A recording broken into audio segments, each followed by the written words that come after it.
Check 2. This is it. Welcome to the Cannabis Coffee Hour.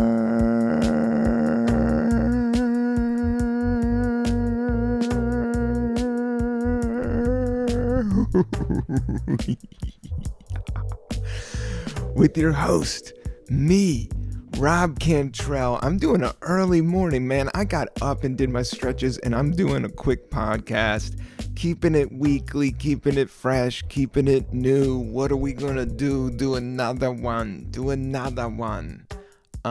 it out, get it up, get it out there.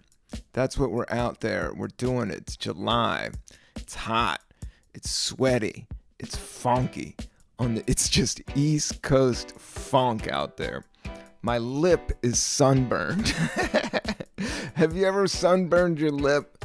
Oh man, it's like swollen a little bit, but maybe it'll make good podcasting material.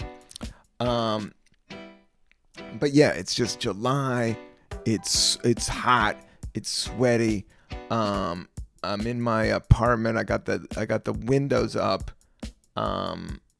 Because during the podcast, I sometimes talk loud naturally, and then I get into it, and then I just don't want the whole neighborhood to hear me screaming about weed and coffee, which is pretty much you smell it everywhere and what everybody's on right now.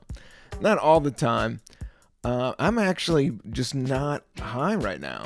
I had a little bit last night, a couple days before, but I've been, I really think with the legalization of cannabis and getting more normalized, there's not as much of a fiend aspect to just when weed wasn't ever around, you just be so psyched when it was around. Now I'm still psyched when it's around, but I'm trying to just temper it and be, there's a time to smoke hard and the time not to. And right now I've been out driving, fucking did a little bit of vacay and just close by, and yesterday I went and I pulled over and I got an iced coffee from Starbucks. Now I'm not a huge Starbucks fan, but now on the road it's nice to run into them,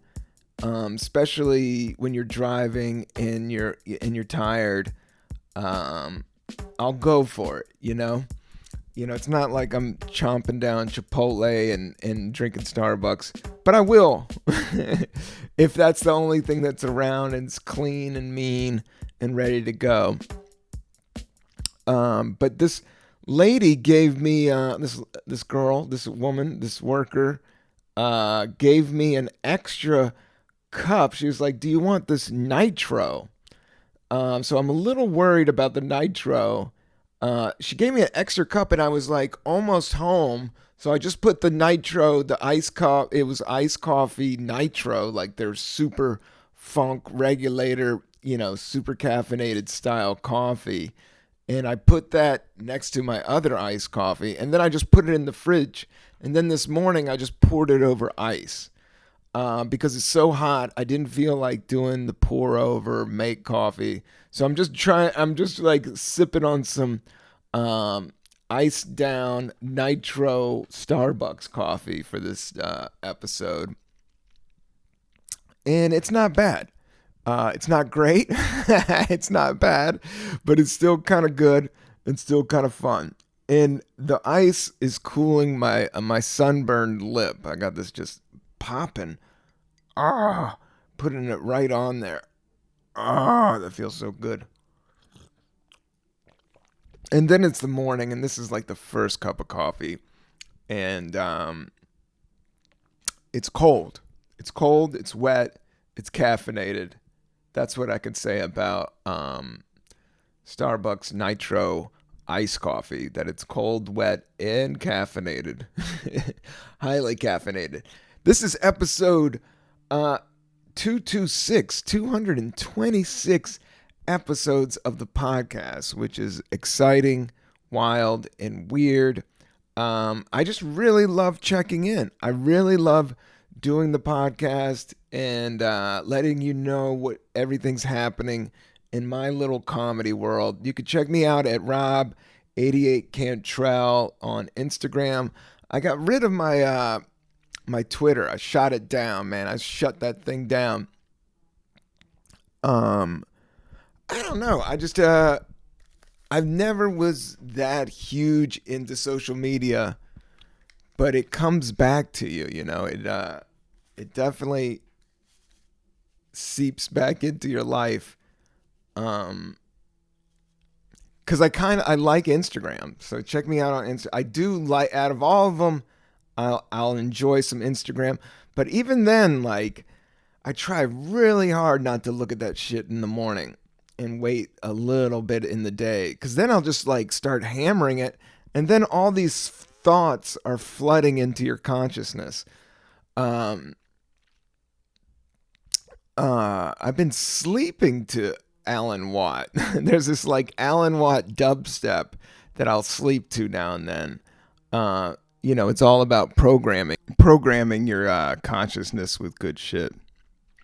And, there's so much I think we're starting to learn with how media or, just anything that you ingest shapes, your reality. That's what I've been working on is reshaping my reality by, cutting things out, especially with like, thought patterns, been pumping the Alan Watt at night. No, it's not dubstep. I sound like an old dubstep. Kind of came out of like 2007. All the 2000, I don't know. Time just has been flying. But all the 2000s kind of like, I don't know, they all kind of danced together. And then the pandemic really shook it up. But it's wild out there in terms of, cannabis is getting super legal in New York. Just yesterday, I was walking by, and it was literally a police station near the Barclays Center in Brooklyn, and right across the street from the Barclays is like right across from the police station was two cannabis shops, literally, and they weren't legal. They were sketch. No, I shouldn't say sketch, but you know what I'm saying. It's just a weird time.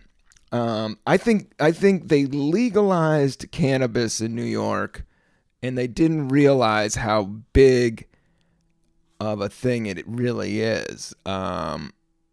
And what people are figuring out is it's not like alcohol where you have to make it and process it. You have to grow it. And it's not that hard to grow. And there's abundance of it right now. So yeah, I still like to go to the legal spots. Housing Works, shout out to them.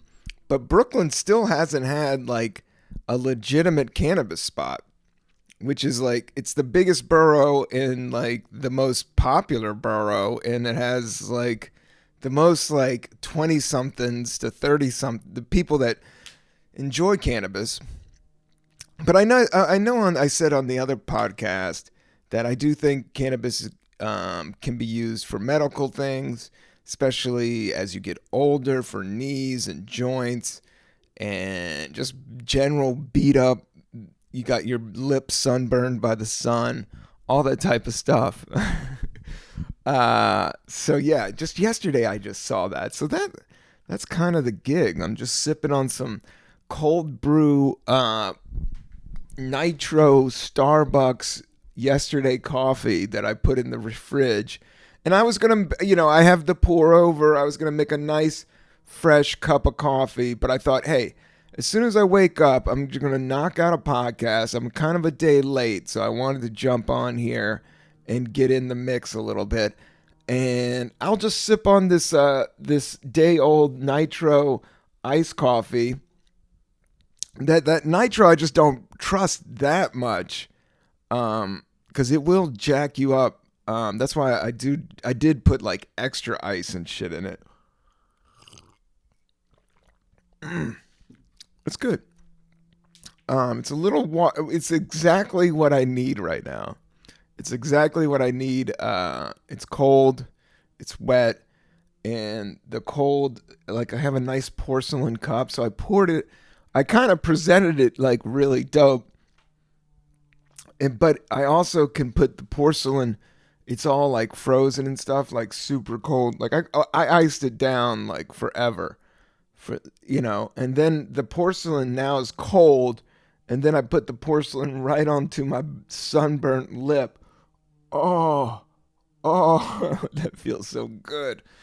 Um, Episode 226. I've been listening to, shout out to Boris Hyken that's done the podcast. He's a comedian in New York, but he turned me on to this band that I can't stop listening to, man. Um, yep. I don't know if this is recorded. You know, when you open up YouTube and it just starts playing shit, you're like, what the? Uh, Wolfpack. Wolfpack Miracles. Check out Wolfpack Miracles. Holy shit, is that a jam? That's what I've been playing. Like I've already almost killed it in terms of I've played it too much. That's the only thing when you get into a tune and then you just like overplay it and overplay it and overplay it. I do think like with media now,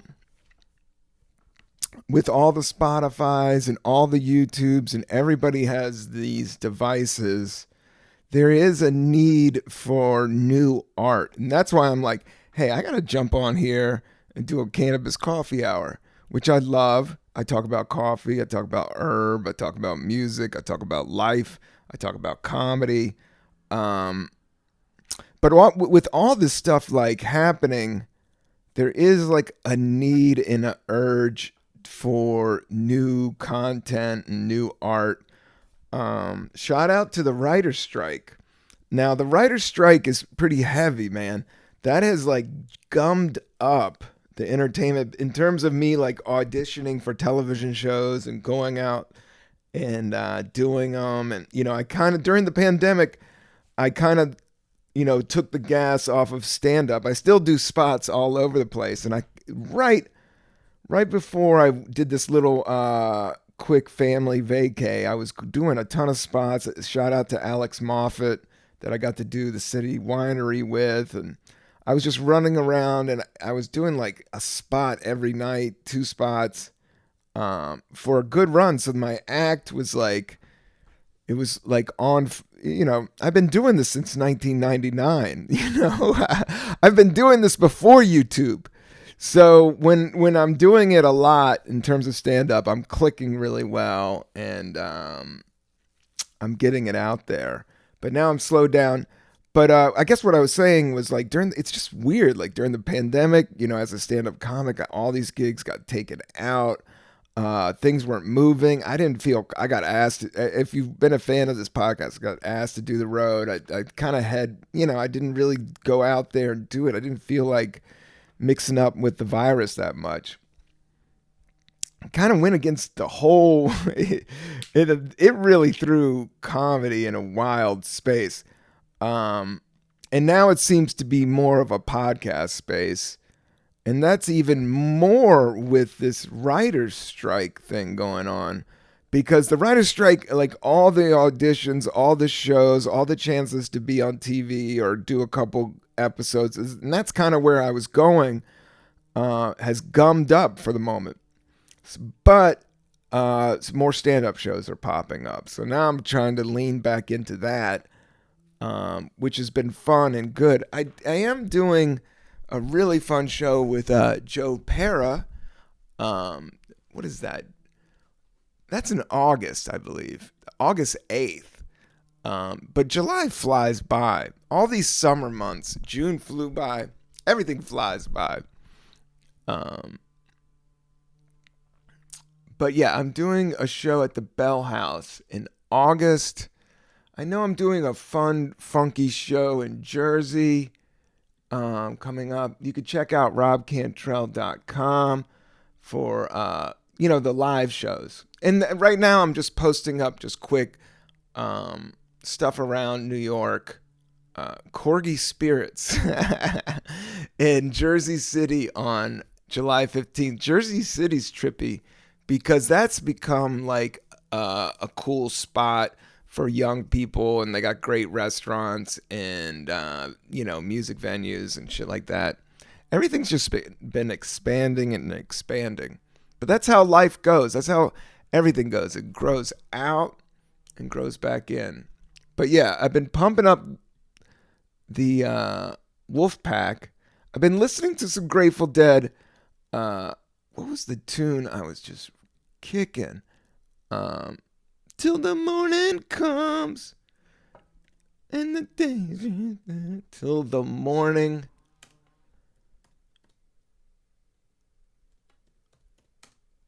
Yeah, Till the Morning Comes by the Grateful Dead is it has this like weird psychedelic uh intro. Like it almost sounds like almost a spoof of psychedelic rock, and it has like this old speakers, like how it's recorded.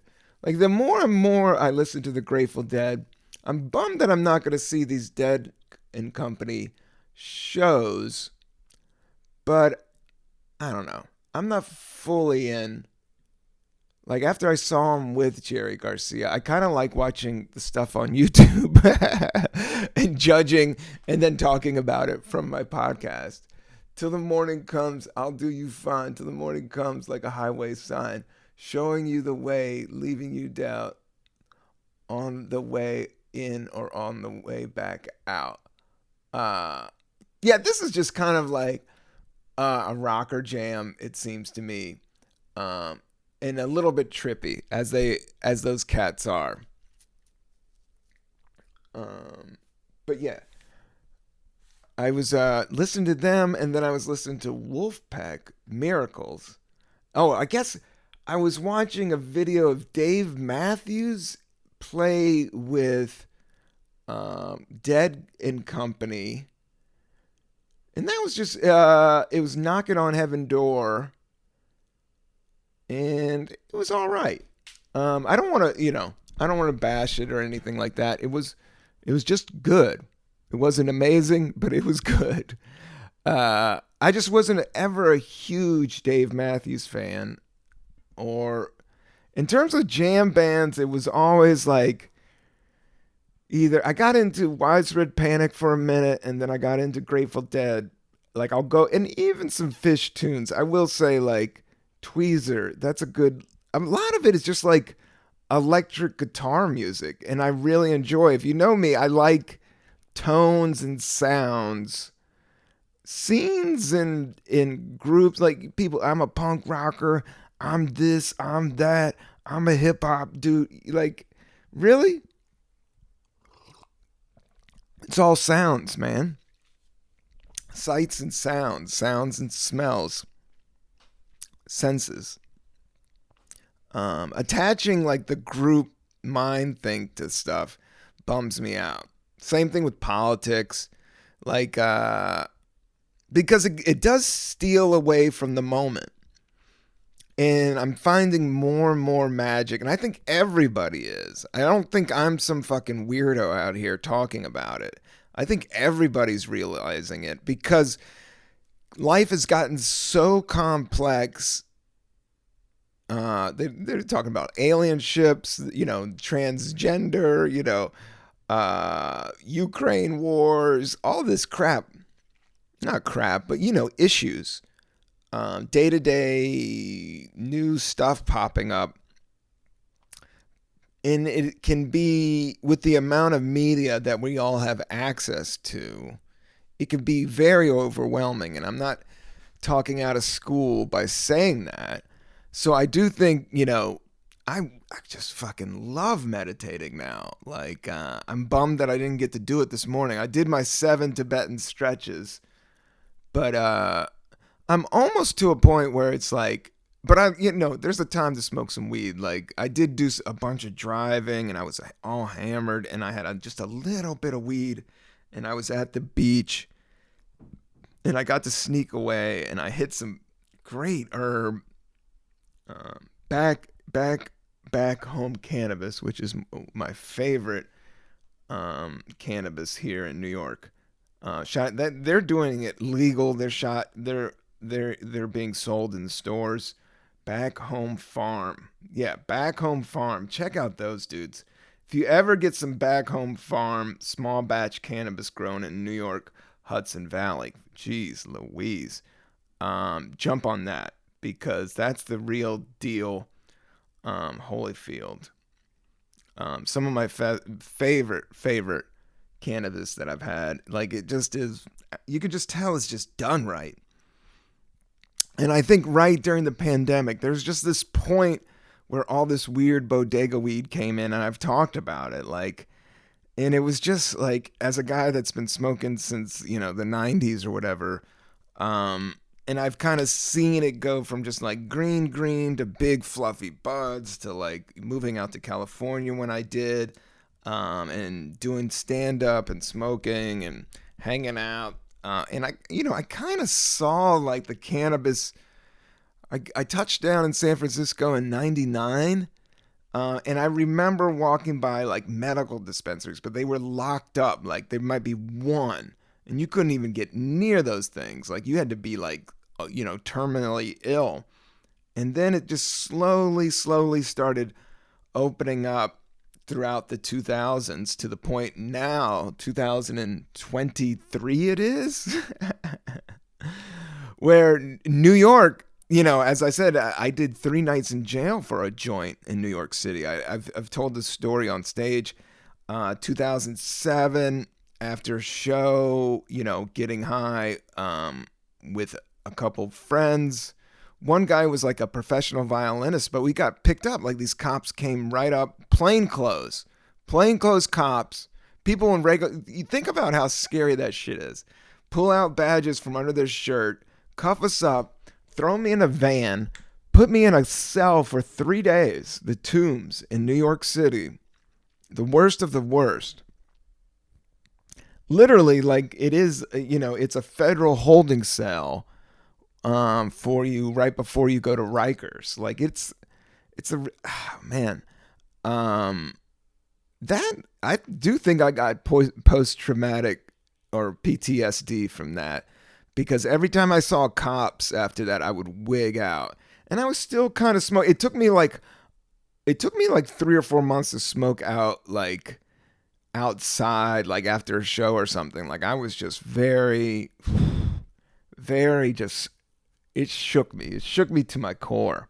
And it was exactly what I didn't need at the time. And the shit pops up. But, a lot of that stuff, the good, the bad, what I've learned with meditation, there's something, the Tao Te Ching, I don't know if you guys listen to that, but there was something I was digging on. It was like, good luck is hidden in bad luck. Bad luck is hidden in good luck. Like, it's almost like, not give a shout out to like Pete Davidson. I knew Pete Davidson before he was on Saturday Night Live. Super nice kid. And, at times I'm like, oh my God, this guy's an galactic rock star. I kind of knew him when he was practically an open micer. But that amount of fame, like he's going back into, he's having all these mental issues, which I do think fame and ego, like mixed with mental health, that's where it gets really tricky. And that's where I, get back to coming back to the moment and not judging people by, whether their status in life. You want to judge people in the moment. And not even judge, you just want to accept them. That's what I'm trying to do, is accept everything and just let it play out. Just let it go and let it play out and try to stay vibe. But as a guy that has been on TV and with Last Comic Standing, I was on Last Comic Standing the very first season. That show was like cheesy as fuck. It's kind of lame, and it was a contest, but also a lot of fun. It was a moment in time. And when I got on there, it was the very first season, so it was before social media. It was like when you were on TV, and I kind of touched that third rail a little bit of all the attention. I had managers and agents and people calling me up. I had money coming in for the first time. But it was with that show, it kind of goes up and went down really fast because reality show fame is really tricky and weird. Um, it goes fast. It's almost like social media fame is like how I see it.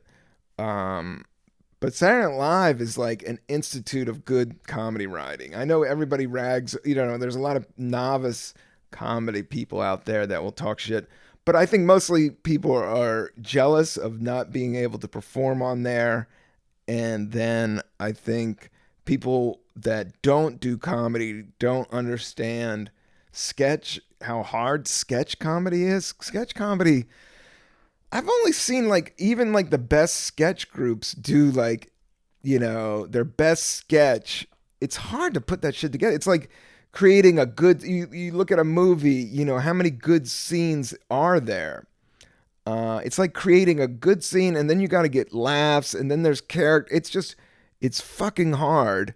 And to do that in 1 week, like I see how the pressure cooker is, and to put it together and then to have that many artists and writers all working together at one moment or one full week and then putting it on, not like a few months. Like I'm working on these scripts and I'm working like months on them. And sometimes I go back to them like, oh, what the fuck is this shit I just wrote?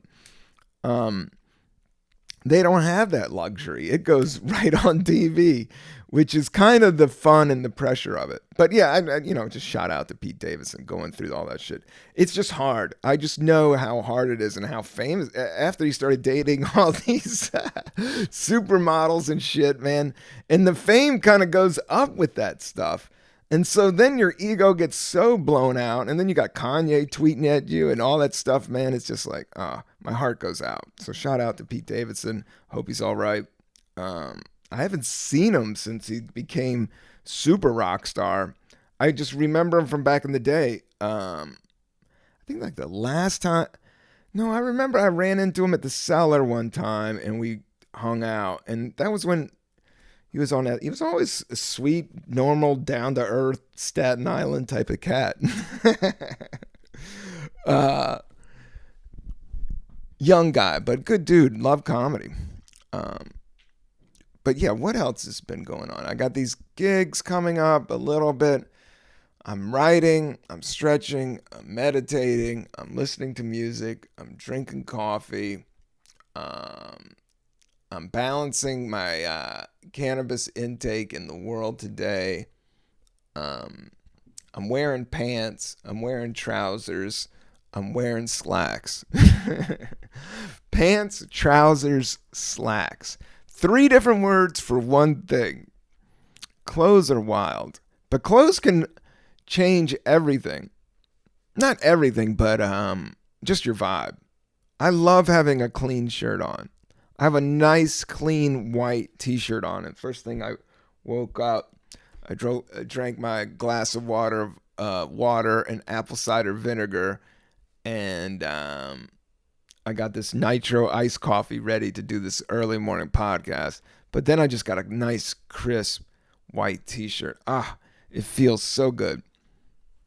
And then, I can kind of deal with a nice white t-shirt during the summer is like the best thing. Wearing a black t-shirt in the summers. Jeans, denim in the summer. Denim in the East Coast summer, forget about it. I don't know. The West Coast summer is something else. Having more of this Nitro coffee. It's good. It's good. I can dig it. Yeah, I've been listening to some Dead Company, some Wolfpack, and I read a little bit up on them. It's like 7 or 10 musicians that are really well skilled and kind of their whole brand and how they cut all their videos is very straight up and artistic and dope. And, you could just tell that they care, which I dig. Outkast. I did see Outkast play live in Hollywood at some show, but I remember that was a big deal.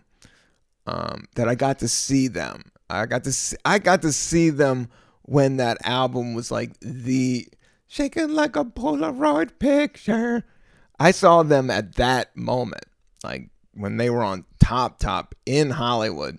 They couldn't get much hotter, and the sound was just fucking dope. Yeah, I've been doing a lot of like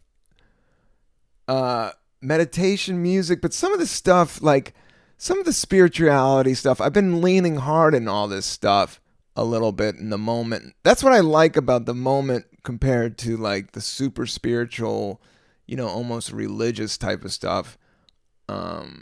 Is just understanding of letting go of the ego and just being in the moment and being present. It kind of bypasses some of the separation of religion and all that. So that's kind of where I'm at with it. I've been drinking water, been sleeping, been dreaming a little bit. I haven't been smoking as much, so I've been trying to like pick up on my dreams. I've been hearing or reading about like these importance of dreams. And dreams can kind of, it's almost like your subconscious laying out some maps for you. Or, you're kind of tapping into the great beyond a little bit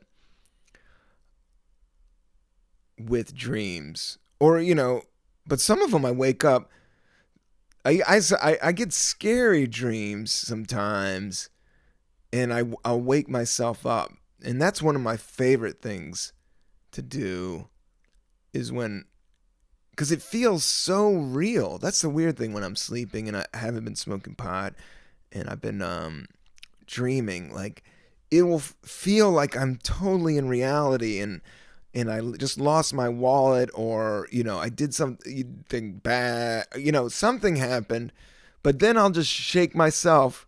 I'll shake my head and I'll do this thing and I'll just wake myself up. And then there's that moment right there where I'm like, oh man, it wasn't real. Like, how good was that? But yeah, I just love that fucking moment of that moment. And when I lose something and I hate losing, but that's a part of life, is losing shit, whether it's your ATM card or your wallet or your phone or your keys. It's a part of the gig. And I don't know, I just over and over, I feel like I get tested. But when I do find it, I do love that moment of finding it. Like, I do love, I don't know, I think I may have a little bit of, because I do stand-up comedy, smoke a lot of weed, not a lot, but enough. But as I've gotten older, I've been more responsible with it, which I do think is better than alcohol in some senses. That when I did drink alcohol, and I never, even when I was like doing one or two drinks now and then, it would just, I don't know, it would just throw me off. Whereas cannabis, I don't know, it just would revigorate me in some ways, realign me in some ways, snap me. Sometimes it would snap me out of like these negative thoughts, or just like a dullness of things. And I would get snapped right back into the moment. And then I would be like, oh yeah. Drinking this cold Nitro. It's actually, I stopped the podcast there a minute. There's like people like drilling, all kinds of stuff. It's early in the morning, but as I said, I'm a fan of this podcast. I appreciate the downloads are going up. I appreciate people listening and being into it. And I do think, it's necessary to keep it up, to keep it consistent, and also to be able to, smoke with friends, not smoke, drink coffee, not drink coffee, drink water. I don't want to be tied down 100% to anything, but I do like this being like just a safe space, whatever that term means, woke, safe space, all these terms, all these political ideologies are banging back and forth. And, I'm kind of beyond it all because I kind of see it as people making content sometimes, kind of like they want the argument. They want to hear themselves talk. They want to get on their fucking soapbox on both sides. And I get pulled into it. It's almost entertainment, and it has nothing to do when I'm dead and gone. It won't matter. The only thing that matters is me enjoying it. And when I get into arguments about some bullshit that doesn't really affect me, I don't know.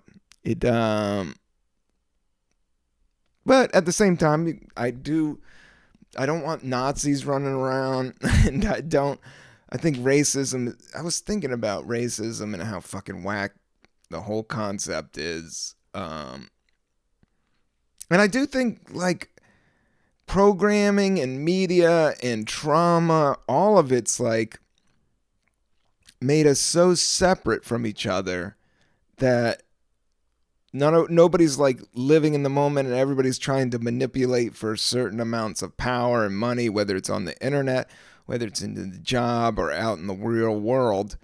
But when you get down to it, it is just, we are a part of everything. The water, the earth, all it is. I can hear me talking all this stuff, but then 5 years later, what is it? That's what I do dig about art. And I do dig about doing what I do, whether it's, making rap songs, whether it's doing sketches, whether it's shooting short films, whether it's trying to get on, mainstream TV, all of it. I'm really I kind of have an understanding of just going for it all and like squeezing every little bit of it to make it the best. And that's where I am with my stand-up right now. Like, I know I don't have a ton of reels, or I don't do TikTok or any of that stuff, but I do know that I've been doing this for since 1999, and I've run with, I opened for Tracy Morgan for a couple of years, and I toured with Mitch Hedberg. The list goes on. Like, I look back on my resume and I'm like, holy shit.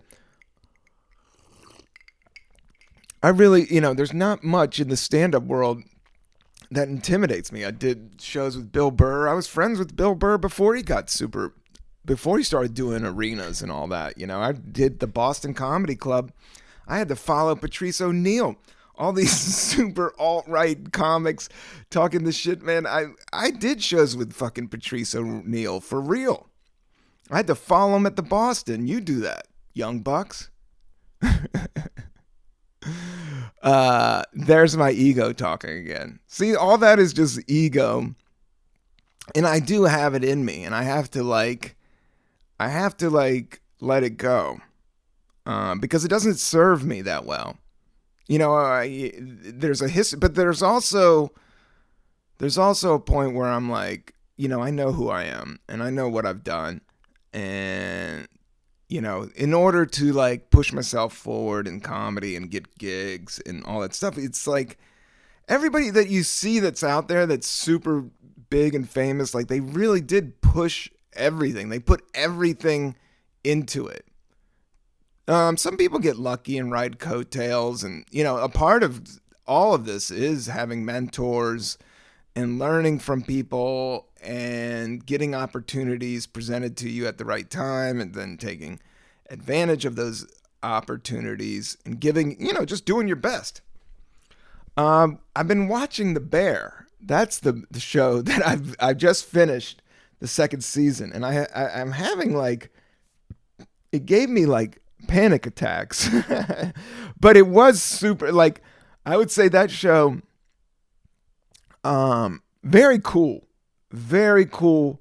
I worked in restaurants and I got it. I worked at Tortilla Coast, this Mexican restaurant, like for 4 years, throughout my, like all through college, and I would say not sophomore, junior, senior year. Like I worked at this Mexican restaurant, and I started as busting tables. Then I started being expediter, running the food out, and then I started waiting tables, and I bar backed. I did all of it. And the Bear is a higher end and a little bit more. You know, the thing about the restaurant business is a lot like comedy, and this a lot like life, man. It's like it's just the simple elements done really well, you know, and just presenting it, you know, as the best you can. And I do love cooking. Like I could cook my ass off. What did I cook? I made one of, you know, one of those Super Bowls that made the rice. I cubed up a bunch of salmon, and then I had some red onion, and then I had some edamame, and then I had some cilantro. I made this fucking bomb ass bowl thing the other day. I think with the internet and all the you know, there's so much information. That's the thing about this modern day. There's so much information that you really can achieve all your dreams if you put yourself forward. Now, the tricky part is making money from those. And that comes with having kind of a business mind, which I'm also working on. And getting a sponsor for this podcast is necessary for it to keep going. So if you want to be a sponsor of the Cannabis Coffee Hour, your cannabis company, bowl company, coffee company, I got listeners. I got a great brand. People are down with it. Get at me at, there's an email right there. Contact at Rob Cantrell is the contact. Hit me up. I'm handling it all. DIY, minor threat, Fugazi, all day, every day. I'm recording this. I'm editing this. The Bear. The Bear the characters were amazing. I like the characters. Jamie Lee Curtis does this episode with the 7 fishes for Christmas, and they show the dysfunction of the family, which I think a lot of people, you know, when families melt down, man, family events, there was a point where in my family it was tense, but I think that's with everybody. But sometimes now everything kind of goes in waves, like things chill out and things come back up. But they show like this intense meltdown, and the mom drives a car. But it ends up being Jamie Lee Curtis. When I first watched it, I was like, this chick is stressing me out, which is the point of the character. And that means she's just that good of an actress. But I didn't realize it was Jamie Lee Curtis until I read about it in the New York Times like the next day. I was like, that's Jamie Lee Curtis from Trading Places. Not to be misogynistic, but she was amazing in Trading Places. And there is a topless shot, and literally she's like one of the most shapely, good. I don't want to be cheesy, but yeah, Jamie Lee Curtis is just a super legend. Halloween, she's just a badass in terms of acting, and I think she was in that movie Everything Everywhere, which I did watch, but that movie was stressful too. People are loving drama these days, and I got into it. I don't know. I think where I would like to go on any of my writing projects is a little bit of drama and a little bit of comedy. Like almost the Bear leans into the drama in the panic almost too much, to the point where, not that it's never, I watched it all. I watched it like in one day. It is fascinating. All the actors are amazing. Shout out to Alex Moffat and shout out to Carmen Christopher. Carmen Christopher did this podcast. He's in like 3 episodes, and he's in the first one. He's such a funny cat, man. That's what I'm a big fan of that cat's work. He was nice to do the podcast. He's always hustling. He's always got some acting shit going on. And then Alex Moffat from SNL, who I got to perform with a couple weeks ago at the City Winery, and it was a blast. But he pops up.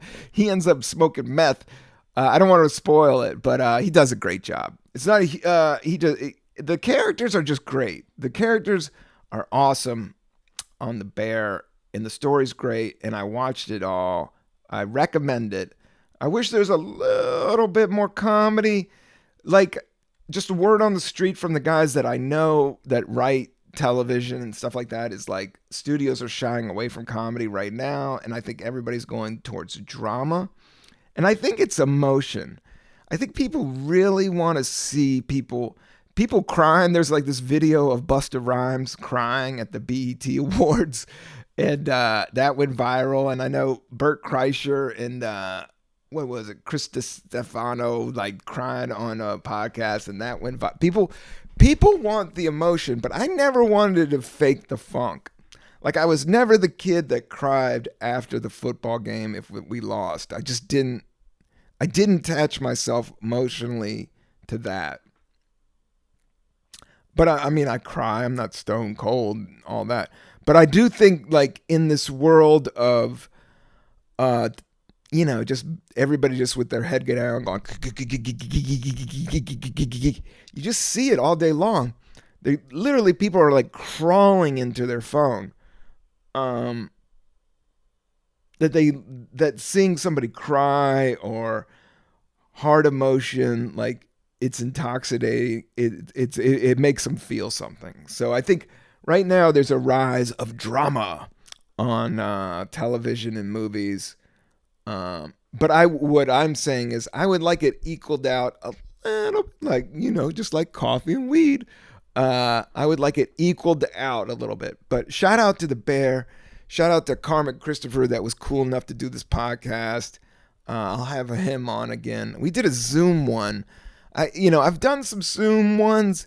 I'm just not a fan. I'm ready to get this podcast out in the field.